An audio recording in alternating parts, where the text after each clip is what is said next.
What's up, everybody? Welcome to episode 8, season 4. Names are not important. I'm Mac. He is Free. Free, what's going on, big dog? Nothing but same old, same old. A lot of news, a lot of stuff going on this week. Let's get into it. Yeah, we might as well get started with that since that's what everybody else is doing these days. They just pretty much going in on Luka Doncic being traded for Anthony Davis. The Lakers send Anthony Davis, their best defender on the team, to the Mavericks for their best offensive player on the team. And the world has gone crazy. And I'm not even going to lie to you, Free. When I saw it, I honestly thought that it was that Sean, like it was, well, for where I saw it, I thought it was clickbait. I immediately assumed like, nah, that can't be real. And I went to ESPN and saw it. And was like, oh, nah, that is for real. What'd you think about the trade? Well, when I first heard about it, I got word through one of my insiders on the West Coast had mentioned something. So that's how I first knew it was real. But I too was like, nah, let me make sure. Let me research it. Because sometimes people pull out stuff to get you to click on their ad or their product or whatever. They put these type of headlines. But no, this was real. And it is going to get real. Yeah, I mean, it's you saying going to get, it's gotten real. Like as far as I'm concerned, we're already there. Like that, I don't. There's around this one. We are pretty much in tune with all of that. But I will say this: there's a lot of things that I disagree with that a lot of folks are saying, and as you can see, there's the continuation of the technical difficulty issue that we've been having. There we go. Back online. Sometimes it beats. Yeah, it just so happens to happen this way from time to time. But no, I think with what I've disagreed with on a lot of fronts with a lot of different people that have spoken about it is that the Mavericks have gotten worse. I don't think that's true. I actually think that they haven't gotten worse. Said that. Like they've gotten bigger. A lot of when you look at what the Mavericks did, they're matching what is being done in both Oklahoma City and in Cleveland. Like they've got the bigs. So what you did is you added a versatile big to the fives that you already got in place, which is what both Oklahoma City and Cleveland have in place. Now, they probably need to make some more moves before February the 6th to kind of shore up what they need to do. But honestly, they definitely didn't get worse. They got stupid, but they may have upgraded their team at the same time. That's who got the Mavericks.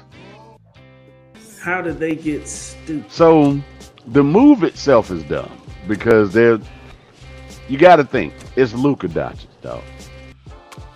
He's again, and this is gonna sound cliche because they've been saying it all day long. I'm sick of it, but he is a 5-time first team All NBA guy. He's 25. Like they were just in the finals with this kid, and he is one of the biggest.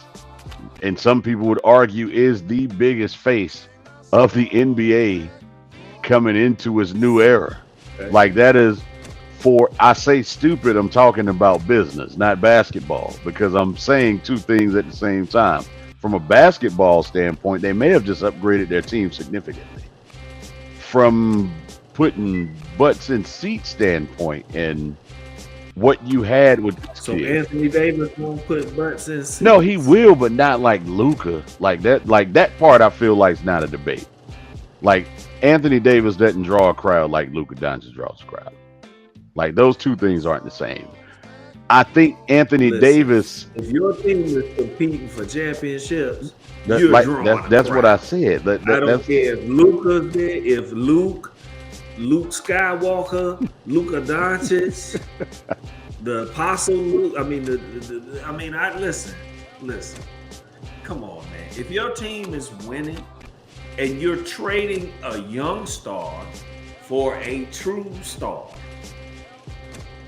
listen, they gonna feel the seats back. I No, don't no, see how you feel. I agree with that, but for how long? And that's why I say this is more of a business decision because Luka was so young. Like if Luka was 30, I wouldn't have said what I just said. But he's 25. And that's why I'm saying it's business stupid in that regard. I mean, Anthony Davis is what, 31, 32? There was a lot, and they could have gotten younger if they wanted to, if they had opened it up. I don't know what Rob Pelinka has on Nico Harris, but apparently he knows where the bodies are buried because I mean he just like he gave up Luka Doncic for virtually nothing, and we're gonna start hearing the stories soon because we're starting to hear some of the insiders. Like the stories about to start coming out. And look, I'm not saying the stories are true. I'm just saying you're about to start hearing the stories. Hold on. Let me back it up a little bit because I got some questions. All right. I got some questions. Because you're talking about Pelinka got him for nothing, but LeBron is on his way out.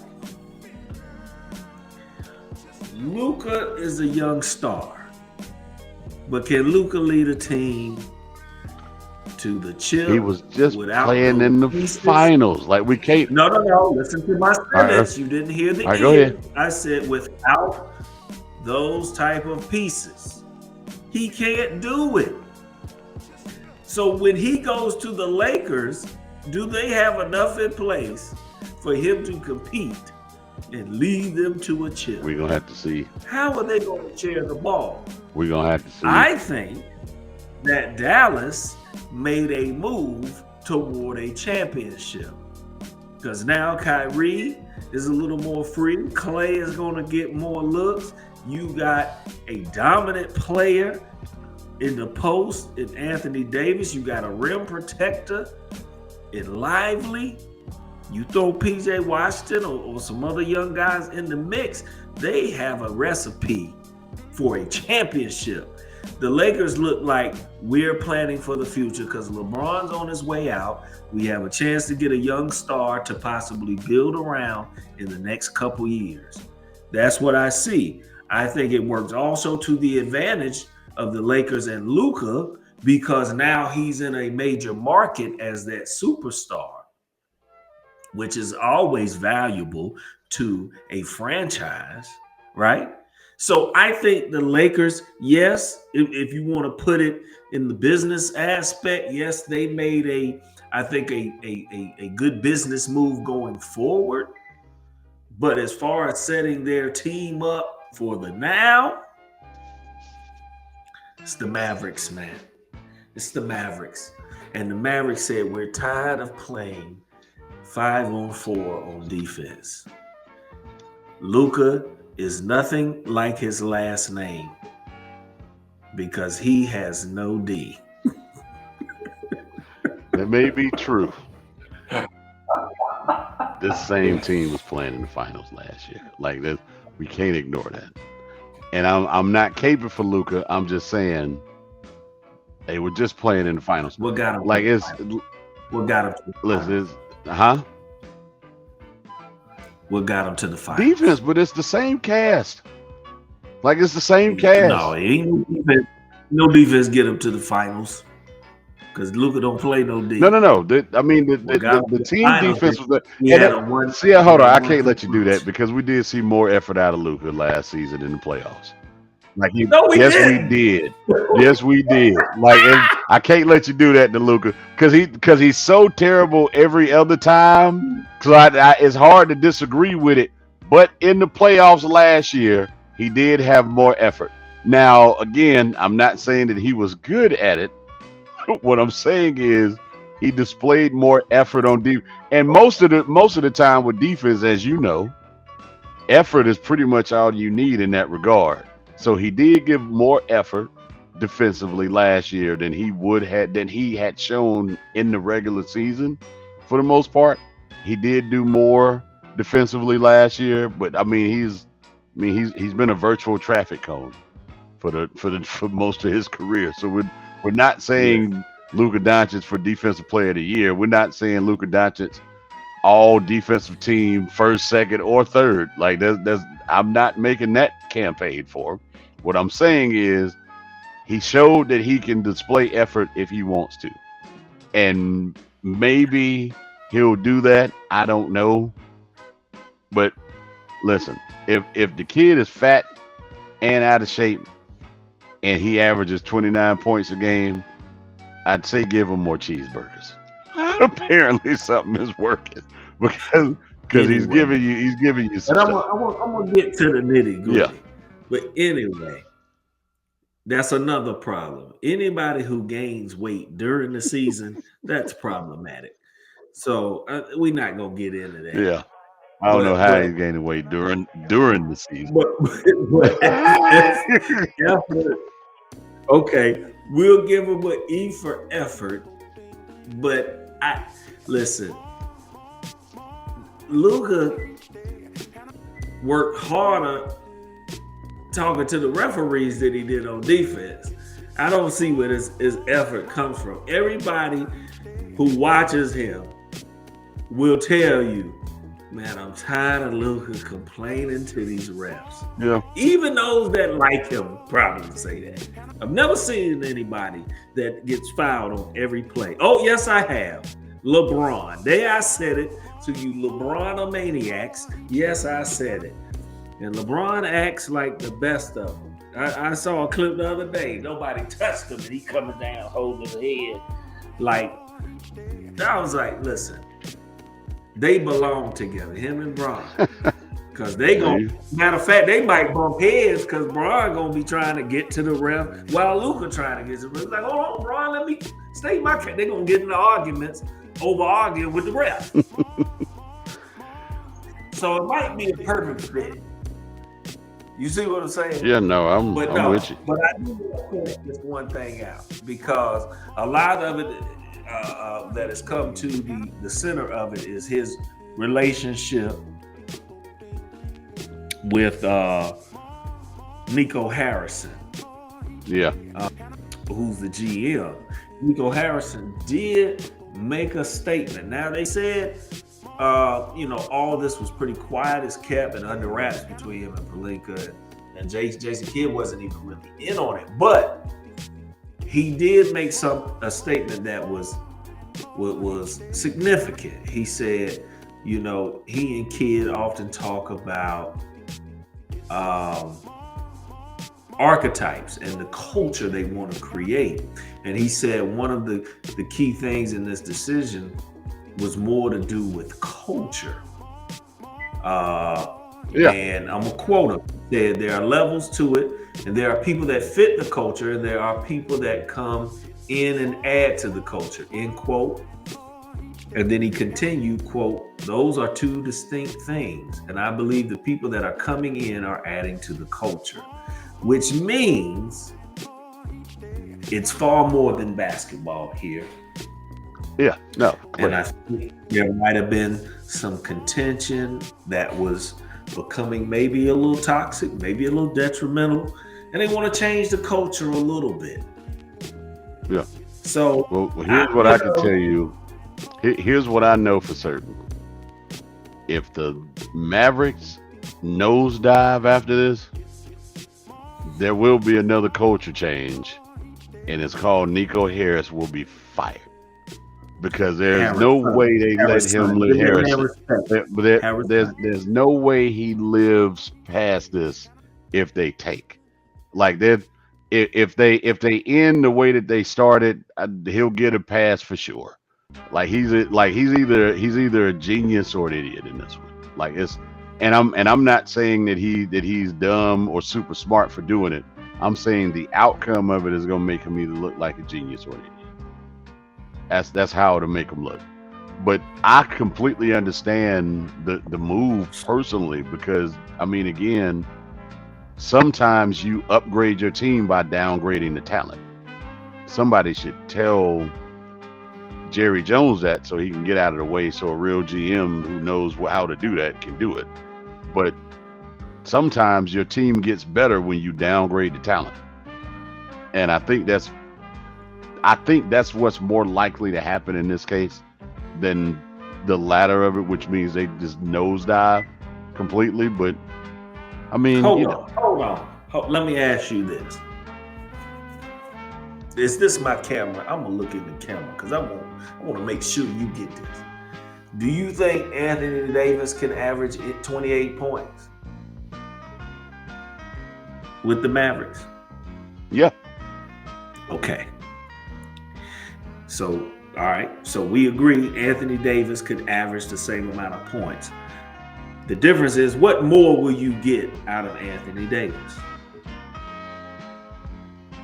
So, I mean, you add defense and you add some versatility at the 4, and then he's comfortable playing at the 4. That's really where he wants to be anymore. You get rebound. I mean, but Dallas is a good rebounding team now. That's with fine. Lively and Gafford. So he does add some rebounding, but I don't know that you add a rebounder. I don't know that they get better statistically adding Anthony Davis to that. You get better defensively. Yeah. And you have someone that can still score with the best in the league. I don't see how. Now, for them to get chemistry and figure it out, that might take about 10 games. I'm not saying they're going to immediately come and hit the ground running, but I think when you look at it down the line with what you need to grind it out in the playoffs, you have scores on the perimeter in Klay and Kyrie, but now you have a person that can score on the other levels of the floor, mid-range, a little bit of post, a little bit of, he can shoot the 3 ball. I just think it puts more pressure on a defense. Most of their posts and paint scoring last year was off of pick and rolls because they utilized the pick and rolls because you had to press up and on ball screens with Kyrie and Luka, you had to play and pick your poison. But I think now that they have a true score that they can go to, that you have to pick the poison. Do we double them? Do we low? We got to leave Klay, Kyrie. I think they become more dynamic offensively, in my opinion. I don't know that they'll come more dynamic offensively, but they definitely add not more. They add a dimension, but I don't think it's more like that. Come on, man! Like they are more dynamic. Here's what we can't do.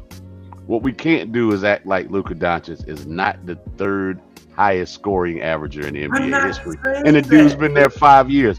So we can't say they're going to be more dynamic. They will add another dimension, but they won't be more dynamic. That's what makes you dynamic, because you have another dimension. That's what makes you dynamic, because you didn't have a post scorer. You had 2 guards that dominate the ball and utilize pick and roll, that shoot. Now you have a guy you can dump the ball into and play off of. How does that not make you more dynamic? Because Luka could play both the post and the perimeter. That's number one. The dude is huge. The dude is huge. I'm not gonna say there's something you don't like about Luka, clearly. If you say that Luka can't play the post the way he was abusing people down there, come on, man. He post up guard. Luka. No. He's not just abusing guards. We're not gonna do that. I'm not gonna let you do that. He's not just abusing guards. He's not abusing centers either. But he's abusing whoever he touches down there in that paint. Luka Doncic is undoubtedly the slowest human being I've ever seen in my life. Let me start there. He's also probably one of the strongest. We're not gonna pretend like he's not doing what he's doing. I can't let you do that. And because he has so many. More dynamic. But what I'm saying is he has so many dimensions to his ability to score that Anthony Davis does not. Now, Anthony Davis adds another dimension. Anthony Davis does not have all the same So dimensions what makes of you scoring dynamic? as Luka. If you The, have the another dimension, doesn't that make you dynamic? you add another dimension of scoring to this team that they're not used Okay. to. But you're not. That doesn't mean that you're adding more dimensions than what just left. Luka Doncic himself is a multi-dimensional scorer. Multi-dimensional. He can score in a multitude of ways. And in those ways for which he can score, Anthony Davis cannot. I'm First not of saying that means that I First of all, disagree with him being better with Anthony Davis, but we're first of not going to all, say that first they've of all, added more dimensions first of with all, Anthony Davis and they just lost the first of all, you probably brought in the that dimension. most multiple, I just the said most more dynamic. multi-dimensional scorer in NBA history, probably. You brought in dimensions. I said You said it. dynamic. I said dynamic. You said he gives them another dimension. I said dynamic as a team because now you can play inside and out a little more because you have a dominant player. And think about running pick and rolls with Anthony Davis versus running pick and rolls with Derek Lively. Can Anthony Davis pick and pop? Exactly. That's all I'm saying. It makes them more dynamic in their offense with the pick and roll game. Because now you can roll with Lively, you can roll with Anthony Davis and get mismatches, posts, you can pick and pop. That's all I'm saying. And you agree that Anthony Davis could still put up 28, just like Luka. So if he's still able to fill the void, as well as bring even more defensive prowess and rebounding, I think it's a plus. But when I say dynamic, I just think they become even more potent offensively with a big that can score at different levels, which they did not have before. That's the only point, because they got a shooter with Clay. Kyrie can shoot, Kyrie can create. But with Anthony Davis running a pick and roll, it causes a little more problems than just Luka or Kyrie running it with Derek Lively. That's what I'm saying. Now, we can go back and forth. I'm not negating what Luka can do. He's a great scorer. But it don't make me feel like Dallas is not more diverse in what they can do, or it gives them more options offensively than it is because with Luka, you still have a guy that has to dominate the ball. You don't have to. Anthony Davis doesn't need to dominate the ball and handle it like that. But I'm off that. Yeah, we got to get off that. I'm gonna let you have it. Again, more dynamic scorer. Luka Doncic averages 29 points a game and 8 assists. I didn't Anthony say Davis is 24 I didn't and say 2. specifically an individual dynamic. I said the team. But when you have one of the more dynamic scorers and one of the more dynamic creators on your team, does that not affect how dynamic the team scoring is? Individually, I said it makes them more dynamic offensively as the collective. See, you going back to how Luka scores, because you a Luka fan. I'm a bigger Anthony Davis fan. I'm just not going to ignore what Luka Doncic does. How y'all LeBronomaniacs get tight. Listen, Luka is a great player. I'm not knocking that. All I'm saying is he is a great scorer. He can do a lot of things. He can handle, he can pass. I'm not disputing that. I just said I feel as a team, because now they have a post scorer, they become more dynamic offensively. Yeah. And I could be wrong. Yeah. But you're not gonna make this like I'm just attacking Luka. I can't let you do that. Yeah, we're gonna have to debate that another day.